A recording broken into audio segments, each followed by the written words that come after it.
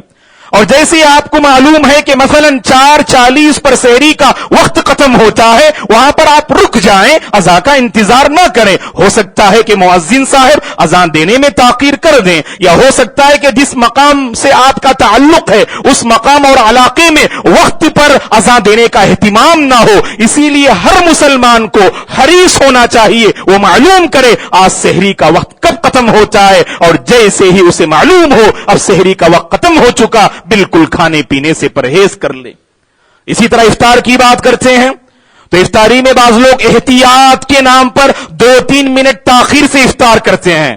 اللہ کے نبی نے فرمایا صلی اللہ علیہ وسلم نے، لوگ اس وقت تک برابر بھلائی پر باقی رہیں گے جب تک وہ افطار میں جلدی نہ کر لیا کریں۔ افطار میں جلدی کا یہ مطلب نہیں کہ غروب آفتاب سے 1 منٹ پہلے آپ افطاری کر لیں تب بھی آپ کا روزہ فاسد ہو جائے گا، اور افطار میں جلدی کا مطلب یہ ہے جیسے ہی آپ افطاری میں داخل ہوتے ہیں بالفور آپ افطاری شروع کر لیا کریں، کیونکہ اللہ کے نبی نے صلی اللہ علیہ وسلم نے یہودیوں کی مخالفت کرتے ہوئے کہا کہ یہودی افطاری میں تاخیر کیا کرتے ہیں، انتظار کرتے ہیں جب سورج غروب ہو جائے اور آسمان میں ستارے نظر آ جائیں اور تاریکی نظر آ جائے، اس وقت وہ افطار کیا کرتے ہیں۔ اللہ کے نبی نے ہر معاملے میں مشرکین اور یہود و نصارہ کی آپ نے مخالفت فرمائی، اور اس معاملے میں مخالفت کرتے ہوئے فرمایا افطار میں تاخیر نہ کرنا، افطار میں تاخیر کرنا یہ امت مسلمہ کی پہچان نہیں۔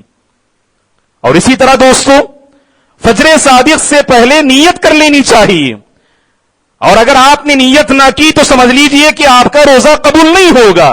ہر عبادت کے لیے نیت ضروری ہے، اور جب تک آپ نے نیت نہ کی اس وقت تک آپ کی کوئی بھی عبادت اللہ کے پاس قبول نہیں ہوگی۔ اور جب ہم نیت کی بات کرتے ہیں تو یاد رکھیں کہ نیت کا تعلق دل سے ہوا کرتا ہے، نیت کا تعلق زبان سے نہیں۔ حج اور عمرہ کے موقع پر یہ کہا گیا جب آپ میقات کے پاس پہنچے وہاں پر آپ اپنی زبان سے نیت کریں، لیکن بقیہ تمام عبادات میں ہمیں یہ حکم دیا گیا، جیسا کہ امام بخاری رحمت اللہ علیہ نے فرمایا النیت محلها القلب، نیت کا تعلق دل سے ہوا کرتا ہے، تو لہٰذا فجر صادق میں داخل ہونے سے پہلے آپ کو نیت کر لینی چاہیے۔ اگر آپ نے نیت نہ کی تو پھر آپ کا روزہ قبول نہیں ہوگا۔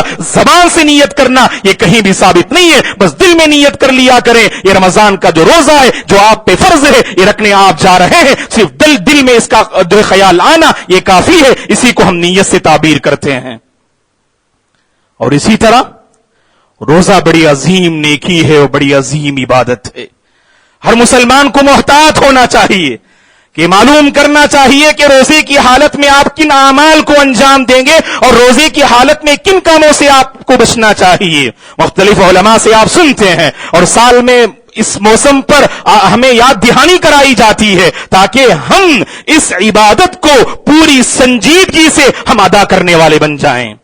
روزے کی حالت میں جان بوجھ کر کھانے پینے سے روزہ ٹوٹ جاتا ہے، جیسا کہ ہم جانتے ہیں۔ اگر آپ نے بھول کر کچھ کھا لیا یا پی لیا، اللہ کے نبی نے فرمایا صلی اللہ علیہ وسلم نے اللہ نے اسے کھلایا اور اللہ نے اسے پلایا، اور جیسے ہی آپ کو احساس ہو آپ کچھ پانی لے رہے ہیں، پانی کا کچھ چسکا آپ لے رہے ہیں، کسی نے کہا بھائی آپ روزے سے ہیں، وہیں پر آپ کو رک جانا چاہیے اور جو آپ کے منہ میں پانی ہے اس کو باہر کر دیں۔ بس جہاں تک آپ نے پیا وہاں پر اللہ نے آپ کو کھلایا اور پلایا دوستو۔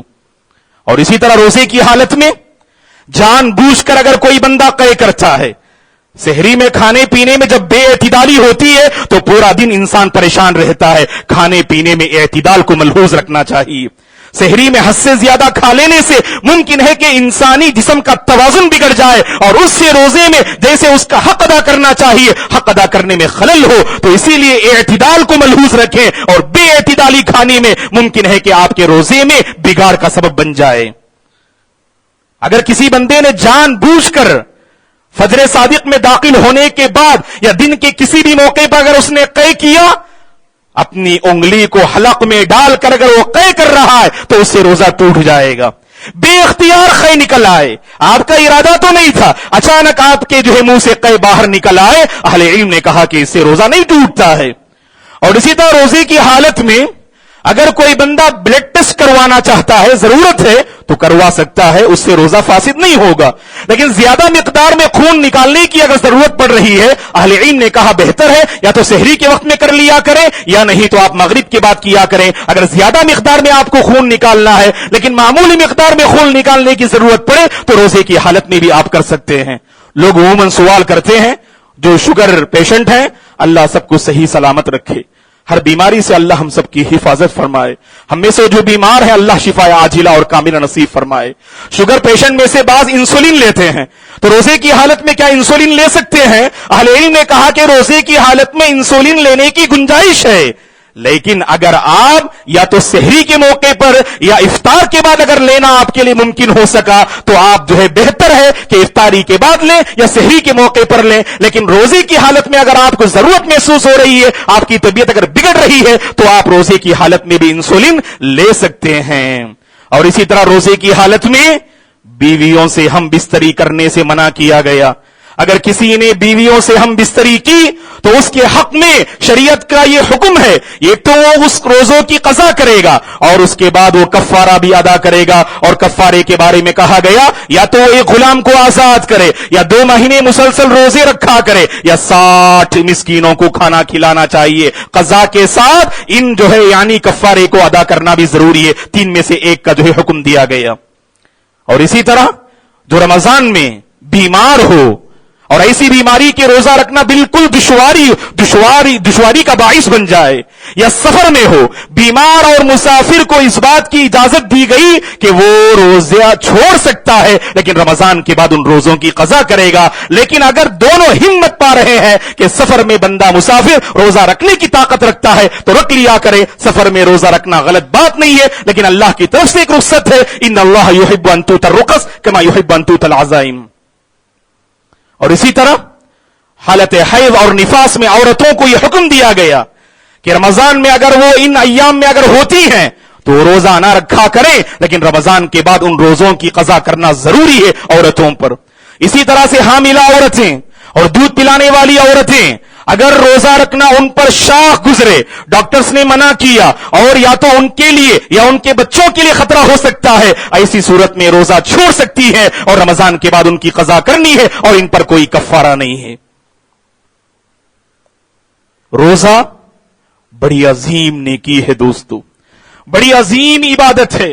ہر مسلمان کو حالت روزہ میں سنجیدہ ہونا چاہیے اور اچھے اخلاق و آداب کو اختیار کرنا چاہیے. ہر کار خیر میں آگے بڑھنا چاہیے, ہر نیکی کو اپنانے کی کوشش کرنی چاہیے, اللہ تبارک و تعالیٰ سے اپنے تعلقات کو مضبوط کرنا چاہیے. روزے کے ذریعے سے بندہ اللہ کا تقرب حاصل کرتا ہے اور اللہ کی نزدیکی حاصل کرتا ہے. روزے دار کے متعلق اللہ کے نبی نے فرمایا صلی اللہ علیہ وسلم نے, اسے 2 خوشیاں حاصل ہوتی ہیں, ایک افطار کے موقع پر اور دوسری خوشی اس وقت اسے لاحق ہوگی جب وہ اپنے پروردگار سے ملاقات کرے گا. اور اللہ نے جو عظیم انعام تیار کر کے رکھا ہے تو اس حوالے سے جب وہ ملاقات کرے گا اپنے انعام کو پائے گا, اس وقت جو خوشی لاحق ہوگی اس کا ہم اندازہ نہیں کر سکتے ہیں. تو اسی لیے ہم اپیل کرتے ہیں کہ ہر مسلمان بالغ عاقل مرد اور عورت پر روزہ فرض ہے, روزے کا اہتمام ہونا چاہیے. اللہ کے بعض بندے جن کی عادت نہیں ہوتی ہے, 40 سال ہیں آپ کے, 45 سال ہیں آپ کے, لیکن کبھی آپ نے روزہ نہیں رکھا, ہمت کیجئے, روزہ رکھنے کی کوشش کیجئے, اللہ مدد فرمائیں گے. ہو سکتا ہے کہ پہلا دوسرا روزہ آپ پر شاق گزرے, لیکن جیسے جیسے روزہ رکھنا سبحان اللہ آپ آگے بڑھیں گے, اللہ کی قسم روزے میں ایک عجیب قسم کی لذت ہے جو صرف روزے دار پاتے ہیں. آپ کے اندر کمزوری نہیں آئے گی دوستو. اللہ تعالیٰ کیسے ہمیں کمزور کر سکتے ہیں؟ یہ عبادت ہمیں یقیناً کمزور کر نہیں سکتی. اتنا ایمان تو ہمیں ہونا چاہیے. پھر آخر کا ڈرتے کیوں ہیں؟ اللہ نے ہمیں جو ہے پیدا کیا, کیا اس کو یہ نہیں معلوم کہ فجر صادق سے غروب آفتاب تک اگر یہ امت مسلمہ بحالت روزہ ہو کیا ان میں نقصانات اور خطرات لاحق ہوں گے؟ کہ اللہ کو پتہ نہیں دوستو؟ اللہ تعالیٰ کو معلوم ہے کہ اس سے کوئی خطرہ نہیں ہوگا, اسی لیے اس نے ہم پر یہ فرض کیا ہے. اور یہ کتنے افسوس کی بات ہے, اسلام کی اس عظیم بنیاد کو ہم منہدم کرتے ہوئے نظر آتے ہیں. 30 سال گزر گئے, 40 سال گزر گئے, لیکن کبھی رمضان میں مکمل مہینہ روزہ رکھنے کی توفیق نہ ملی. اللہ کے موفق بندے نہیں ہیں آپ. میں اس معاملے میں عورتوں سے گزارش کروں گا, عورتیں کبھی کبھار جیسا کہ مائیں اپنے بچوں سے محبت کے نام پر, بچے کی عمر 16 سال ہے, 18 سال ہے, نوجوان ہو چکا ہے, لیکن پھر بھی ماں جو ہے ڈرتی ہے روزہ رکھنے سے بچہ کمزور ہو جائے گا, دبلا ہو جائے گا. اے اللہ کی بندیوں, روزے کے سلسلے میں اللہ کا تقوی اختیار کرو. آپ کو تو صحابیات کا کردار ادا کرنا چاہیے. ربیع بنت معوذ رضی اللہ عنہا فرماتی ہے رمضان کے روزے فرض ہونے سے پہلے ہم پر عاشورے کا روزہ فرض تھا، اور جب عاشورے کا روزہ ہم پر فرض تھا صحابہ اکرام اور صحابیات روزہ رکھا کرتے تھے اور اپنے بچوں کو بھی روزہ رکھنے کی تلقین کیا کرتے تھے. اور جب بچے بھوک کی وجہ سے رونے لگتے صحابہ ان بچوں کو مسجد لے جایا کرتے اور انہیں کھلونے دے دیا کرتے تاکہ ان کا ذہن بھوک سے یعنی ہٹ جائے اور کھلونے کی طرف ان کا ذہن منتقل ہو جائے. اللہ اکبر، کیسے تربیت کی ان صحابہ نے اپنے بچوں اور بچیوں کی. تو ماؤں کو پہل کرنا چاہیے، خواتین کو پہل کرنا چاہیے. اگر شوہر روزہ نہیں رکھتے ہیں تو پوری ہمدردی سے انہیں روزہ رکھنے پر مجبور کریں. ہم دنیاوی معاملات میں منوا لیتے ہیں، یہ ہماری سب سے بڑی کمزوری ہے. خواتین اچھی طرح سے جانتی ہیں اگر ان کی کوئی دنیاوی ضرورت ہے تو کسی طرح اپنے شوہر کو منوا کے رہتی ہیں. اور آپ روزے دار ہیں، آپ کے شوہر اگر روزہ نہیں رکھتے ہیں، آپ کے اندر اتنا ایمان تو ہونا چاہیے اپنے شوہر کو روزے دار بنا دیں. آپ ایک بہترین اور مثالی خاتون ہیں. آپ یہی کردار مرد حضرات کو بھی پیش کرنا چاہیے. آپ روزے دار ہیں اور آپ کے گھر کی خواتین اگر روزہ نہیں رکھتی ہیں آپ انہیں سمجھائیے اور اپنی درد مندی کا اظہار کیجئے. اور جب ایسی سوچ بنتی ہے دوستو ہمارے آپسی تعلقات میں، اللہ کی قسم وہاں حقیقی محبت اللہ جو ہے نازل فرماتے ہیں، حقیقی چین اللہ ایسے بندوں کی زندگی میں نازل فرماتے ہیں جو ایک دوسرے کے سلسلے میں خیر خواہ ہوں. بڑی عظیم نیکی ہے یہ روزہ. تو اس سلسلے میں ہم میں سے ہر ایک کو سنجیدہ ہونا چاہیے اور روزوں کے لمحات کو غنیمت جانیے اور بیکار کے کاموں میں اسے ضائع نہ کیا کیجیے. دوستو اللہ کے نبی نے کیا فرمایا صلی اللہ علیہ وسلم نے، من لم يدع قول الزور والعمل به فليس لله حاجة في ان يدع طعامه وشرابه. اگر کوئی روزے کی حالت میں جھوٹ بولنا، جھوٹ پر عمل کرنا، برائی کرنا اگر نہ چھوڑے، اللہ کو کوئی ضرورت نہیں. آپ بھوک کی حالت میں رہیں یا پیاس کی حالت میں رہیں، اللہ کو اس کی کوئی ضرورت نہیں. کتنے ایسے روزے دار ہیں جو صرف بھوک و پیاس کی حالت میں رہتے ہیں لیکن ان کے اندر کوئی بدلاؤ نہیں آتا ہے. عبادات کے ناحیے سے سحری کھا کے جب سوتے ہیں، نماز فجر چھٹ ہوئی اور اٹھتے ہیں عصر کے موقع پر اور انہوں نے بہت بڑا کمال کر دیا. صبح سے شام تک سوئے رہے، اپنے آپ کو بستر کے حوالے کیے، نہ نماز فجر انہوں نے ادا کی، ظہر رخصت ہوئی، عصر فوت ہوئی، انہیں اس کا کوئی احساس نہیں. اور افطار کے دسترخوان پہ آ کر بیٹھ جاتے ہیں اور مطمئن ہو جاتے ہیں کہ میں آج روزے سے ہوں. اللہ کی قسم ایسے روزے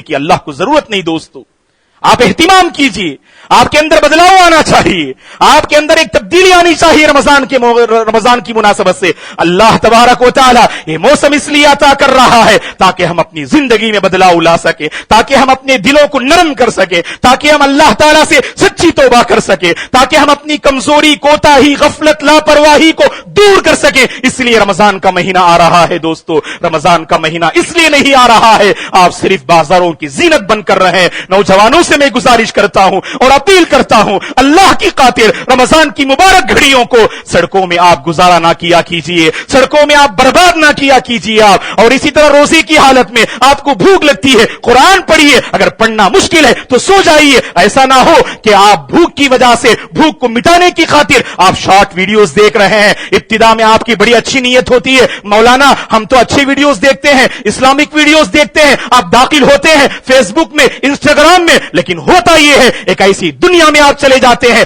جو آپ کے تقوی کے لباس کو اتار دیتا ہے. ایک ایسی دنیا میں آپ گم ہو جاتے ہیں جہاں پر آپ کا ایمان رخصت ہو جاتا ہے. اللہ کی خاطر روزے کی حالت میں شارٹ ویڈیو سے پرہیز کرنا، خاص کر جو نامناسب بیکار کے جو معاملات ہیں ان تمام سے پرہیز کرنا چاہیے. دوستو رمضان کا مہینہ اس لیے آ رہا ہے تاکہ ہم اپنی کمزوریوں کو دور کر سکیں. اس کو سمجھنے کی کوشش کیا کیجیے. آپ اس پر ہماری توجہ ہو نہیں پاتی، اس پر ہماری توجہ ہو نہیں پاتی. اس لیے آپ دیکھ لیجئے میری زندگی میں، آپ کی زندگی میں کتنے رمضان آئے، جائزہ لے کر دیکھیے. 30 رمضان آئے، 40 رمضان آئے، 50 رمضان آئے.